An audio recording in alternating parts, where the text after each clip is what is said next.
യമുനയിലോളങ്ങൾ നെയ്യുമ്പോഴും യദുകുല കാമ്പോജി മൂളുമ്പോഴും യമുനയിലോളങ്ങൾ നെയ്യുമ്പോഴും യദുകുല കാമ്പോജി മൂളുമ്പോഴും ഒരു നേരമെങ്കിലും നിന്റെ തൃപ്പാദങ്ങൾ കഴുകുന്ന പനിനീരായി തീർന്നില്ലല്ലോ കൃഷ്ണ.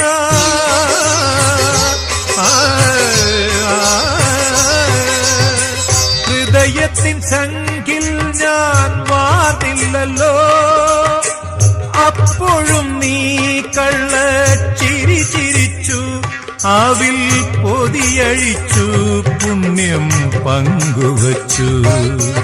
അണിവാകച്ചാത്തിൽ ഞാൻ